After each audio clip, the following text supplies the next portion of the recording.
But we have to be honest as well, Marcus. The so-called Dortmund philosophy has been a bit blur the last couple of seasons. But Niko, as I know, he's convincing. He is a strong man, and he is, I must say, a very likable personality.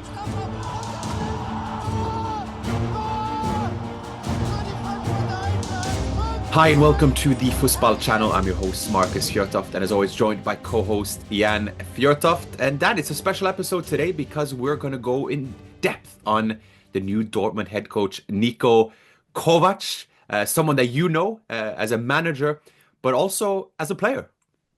And I will say as a football friend, because I played against him in the Bundesliga. Coincidentally, played in my last Bundesliga game.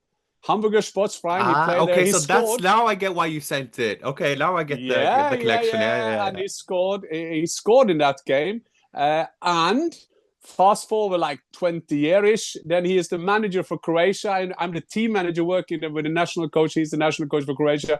We beat them 2-0 at Ullevål, and he gets fired at Croatia. And I met him also when we were studying Pep Guardiola's Bayern, when he was there with his brother, and we had a wonderful time with him in Doha, Qatar, back in the days. And I've always kept in contact with him, followed his career, and I'm very impressed of Niko Kovač, and I'm sure the Dortmund have made a great signing.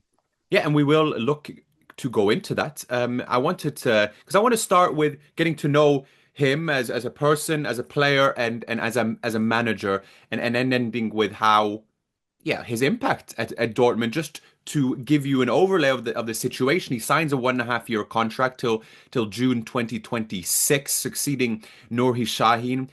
Slight deviation from what Dortmund have previously appointed. They had obviously the Dortmund insiders, if you may, in Terzic and Sahin, and now a different profile, a different style as such. Just to start with, how would you explain him as a person, and does that resonate from the player he was to the coach he is to the person he is? How do those relate or differentiate, do you say?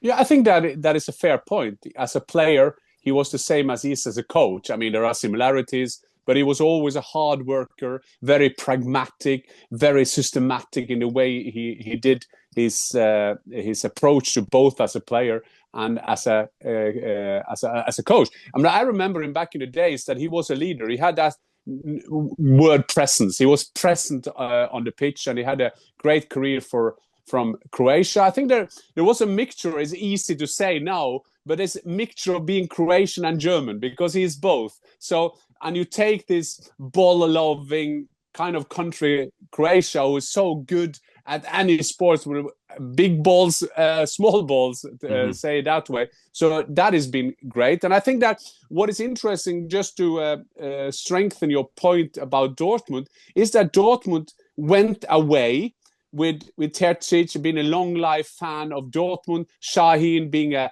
legend at the club in 2 different periods as a player and also as assistant coach to Terzic. And it's interesting to see that in a leader philosophy, because now we need some pragmatism in the team. We need some discipline in the team. We need someone who stand up for themselves in the team. And then who do we call? Not Ghostbusters, but we call Niko Kovač, because that is what he stands for. That is what he stands for in all the clubs that he's been. There have been clubs, and we come closer into that he didn't have the success that he wanted, but that what he stood for when he did Eintracht Frankfurt, building up that club together with Freddy Bobic and rest of the management and board in Frankfurt, then winning at Bayern, going there as a young, hopeful coach, being the third coach in the history, former player after Franz Beckenbauer, Jürgen Klinsmann, who take that job. So yes, Marcus, I will say that his personality, his kind of attributes, his attitude to football is quite similar as a player and a coach. And let's not underestimate his playing career as such. Growing up in Berlin, to Croatian parents, immigrants from Bosnia-Herzegovina, which was part of Yugoslavia at the time, and then coming up then through Hertha Berlin, and then Leverkusen, Hamburg, and then eventually making his way into Bayern, where he won the double and the Intercontinental Cup. He played the first game and scored the first goal for Red Bull Salzburg in the Austrian Bundesliga towards the end of the career. 83 caps, I believe, for Croatia, captained them at big tournaments. So this is a player with an impressive career as a player. And then you go into the management career, and I find it interesting with Niko Kovač because we'll get into the Dortmund scenario here, but it's a manager that seems to have a point to prove. But then you look through his managerial achievements, and they're rather impressive. You mentioned there being only the third player to coach Bayern, being one of the very few to win the double-double, having won it as a player and won the double with Bayern Munich as well. Did a decent enough job at Monaco. Wolfsburg was his last job, and then where his career-defining moment as a manager was his job at Eintracht Frankfurt, where he won the cup there and took really a struggling Eintracht Frankfurt and started this rebuild to where we see Eintracht Frankfurt now. How do you assess sort of his managerial career with that in mind? Because I do find it interesting from an achievement standpoint, but also sort of the expectations I guess expectations going into the job at Dortmund, where people see him as a bit of an outsider despite what he's achieved. Yeah, but that is so easy to just be put on your place, as you were saying, and I guess that is what it's our background and why we don't want to do this special episode on Niko Kovač, because it seemed in some environment that they've taken, like you say, an outsider. When I played in the Bundesliga, Niko Kovač, nearly as a player, is a bit underestimated as well, because he was that player who was out there. He was a leader. He was, when I was there, Leverkusen, Hamburger Sportverein. And to add to his coaching career, being the national coach of Croatia, of course, his home country. And it could be underestimated when you see his CV. And I guess that's just how things goes in our society. Short-term business, isn't it? It's a very short business. We see managers getting fired. Suddenly they disappear a bit out of sight, out of mind, so to say. And as you were saying, then he did Monaco. That is a great job. Another former Frankfurt coach, Adi Hütter, is doing the job there now. Very good organized club. And then he came back to a Wolfsburg, and then you need success straight away to kind of establish you again, Markus. But both as a player and a coach, he had a great career. And as you were saying, Red Bull Salzburg was there as a player.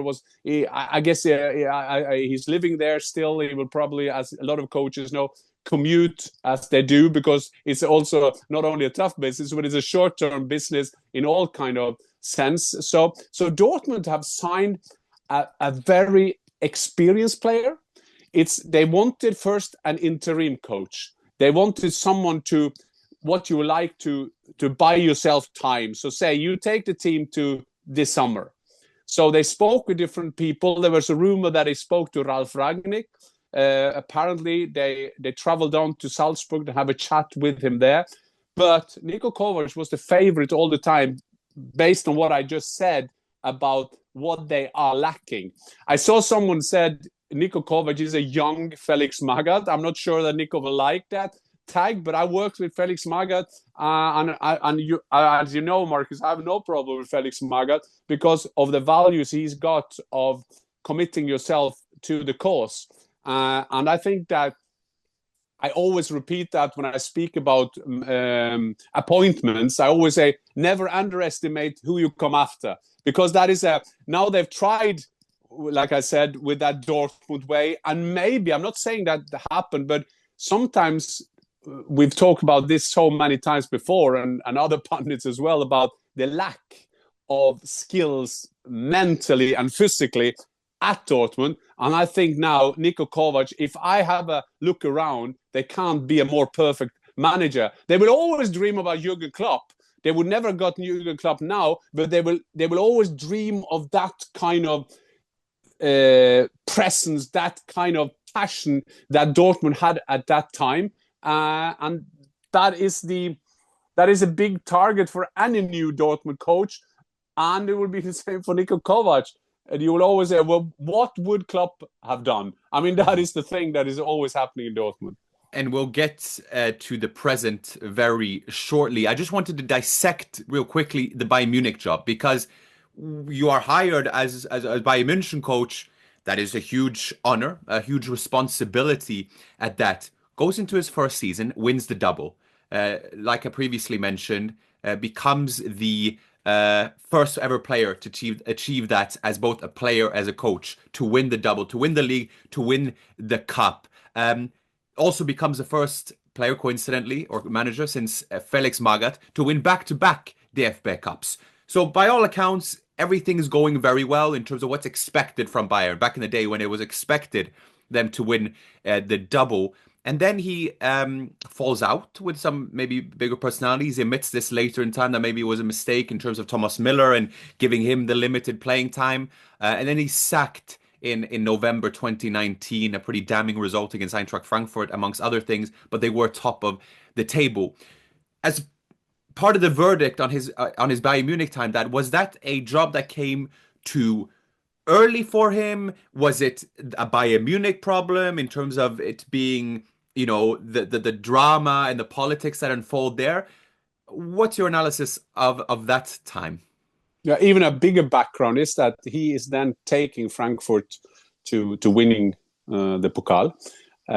But this is a wet dream for Uli Hoeneß, that every position at the club, and I guess he got a lot of that from Johan Cruyff, who wanted to do the same in Ajax. They needed to be former players. That was a dream to go in. And at that time, he was young. Of course, he was young, but he was also successful, what he did at Eintracht Frankfurt. So when he took on that job, he started with that as a base. That was a dream come true, to get a former Bayern player. Didn't work out. It worked out with Franz Beckenbauer when he took over from Otto Rehhagel, the legendary Otto Rehhagel. That was quite controversial when Franz Beckenbauer came, but Franz was and is now a god in football. Jürgen Klinsmann, unsuccessful. So Niko Kovač came in, and you said it. He had success. In terms of that, he get problem with big personalities in the club. I think that that is not new at Bayern. That the players sometimes, I remember back in the days, they went apparently, and this is all apparently, they went to the board and said our training method is this and training method is that. Another background, there were people, there were voices doing that with Pep Guardiola. He won everything except the Champions League. They were doing the same with Ancelotti, not bad coaches. So I don't think that kind of do anything to his reputation. I will even take it further, Markus, and as I would say, and we will talk more about Dortmund, that the experience he did at that time with Uli Hoeneß, with Karl-Heinz Rummenigge, strong personalities in the Bayern management board, that will be good for him now coming into a Watzke, to a Matthias Sammer, to Lars Ricken, to Sebastian Kehl. That will do him well. And I think that he will use a lot of that experience, taking it into his new job. And going into his new job, there has been discussions, and we briefly mentioned it in the beginning of this episode, in terms of the stylistic approach. Are Dortmund deviating from what they were? I think part of the curse of Dortmund is this ever a desiring chase to be what they used to be back in the Klopp days, and that I think for them serves as their North Star, but also as their curse, because they aren't that anymore. They have the second highest earners in the Bundesliga. They have a few stars that are sort of in their, they don't have the up and coming young stars. Maybe, yes, they have a Bino Gittins. Yes, they have an Adeyemi, Bayer, you could say. But nonetheless, there are players there that are higher earners, higher up in age, etc. I guess where I would start is, is this what Dortmund need in sort of this deviation, so to speak? And will this have an impact on Dortmund's long-term projects? For us, from my point of view, it seems like, you sign a 1.5 year contract. You're not committing too much for the long term, but 1.5 years is still a long time in football nonetheless. What's your verdict in terms of what is going through Dortmund's board executive team in terms of this hiring and what this could mean for the Dortmund project? Well, I think the 1.5-year contract, like I say, that is a compromise between a club that had made up their mind to make an interim coach. Then Niko Kovač comes available. Niko Kovač says, I want to stay for a longer period. They also play in the Club World Cup, which is a big challenge for any coach. So I think that is a compromise. I will again quote Otto Rehhagel, who said, you have to plan long-term, but you have to win short-term. In the studio this last weekend, I was with Ian Burchell, who was the assistant coach at Wolves, and we had a passionate discussion about how you play football. For me, to play football is to find a way to win football games. Mm-hmm. And yes, I know there are compromises on your philosophy, that sometimes you have to have a ground philosophy. Like in jazz, you need a melody, but you need the ground melody. But I also think you have to be pragmatic. And I think that so-called Dortmund project, that is also all about winning and to survive. Ian, on the other hand, he said that now you have to die by your sword. And I respect that. But Dortmund is so far behind now in the table. They are so far behind the minimum seal, also the goal, the target for the season. They have to get into the Champions League. They have to get closer to the Champions League. So I think absolutely they need Niko Kovač. And don't put him in a kind of draw that he's only playing on the opposition and he's only pragmatic. He got a ground philosophy. He got his system that he likes to play. He got a ground philosophy that you need to have the basic values of football. That is the will to go forward with power, to be well trained, to be systematic, organized on set pieces, and all these kind of things. And in a time where there's not a lot of time to train, Markus, I don't think we will see the big changes in Dortmund's approach, but we will see a big in the approach they have to these basic values. And then Niko need to, with his brother, by the way, he's always following Robert in his staff as assistant coach. They have to now establish that platform for the summer when they're then going to attack for a new season, because whatever you see this season is a season that Dortmund has thrown away, because if you see just right the table now with Frankfurt ahead, Mainz ahead, Leverkusen, Bayern sowieso, and Leipzig and so on. So for Niko Kovač now is to come into the cliche, steady the ship. He needs to steady the ship now, and I think so absolutely that he is the right man to do it. Just towards the end here, Dad, what do you think will be his greatest challenge? Obviously, the results being what they are. But what is the biggest challenge for him in terms of the approach to players, politics? Obviously, we talk about a mentality problem and the inconsistency that follows. What do you think he's going to look to address and see as one of the biggest issues? Well, first of all, any manager and any coach, and he will start on Sunday, so he will get in, and the first thing you got to do is to kind of win the players over straight away. So they will they will Google, they will listen to our episode about Niko Kovač, they will kind of know Niko Kovač, who he is, his CV. They will know that because Dortmund players got a Google as well, and they will then phone, they will talk to other players who used to work with Niko Kovač, and that they will be quite clear. This is a guy who demands you to be very, very professional. Do that from day one. The reason I say that is that we were talking about that project of Dortmund playing this. We are the Dortmund. We need to be so clear to the philosophy of the club. But we have to be honest as well, Markus. The so-called Dortmund philosophy has been a bit blur the last couple of seasons after that terrible Mainz accident where they had to win to get the league, and that kind of crushed them. Yes, they were in the Champions League final, and that is a big but, and it speaks for them. But they haven't been this season, and it shocked them last season when Leverkusen was the guys who will take the reign of Bayern. So we have to win the players over to his style straight away, because now we're speaking, when people listen to this, we have February, I guess, or end of January, February, and the season is just 3 months down the road. So he has to get them over straight away. But Niko, as I know, he's convincing. He is a strong man, and he is, I must say, a very likable personality. And you have to win the dressing room over. And as you were saying just at the end here, you have to have calm in the Führungsetage, is the management and the board. A good step forward is to say, as they've said now, that Matthias Sammer, the advisor to the club, is not doing the analysis on Dortmund games. I think that is a good start, and then we'll take it from there. Now it's all about Dortmund. It's not about individuals, and Niko Kovač will find a way. Let us know, dear audience, what you think. Is Niko Kovač the right fit for Dortmund or not? And hopefully you enjoyed our little breakdown on Niko Kovač, and we will be back very shortly as we touch upon all the big things that happen over the course of the Bundesliga and the transfer window.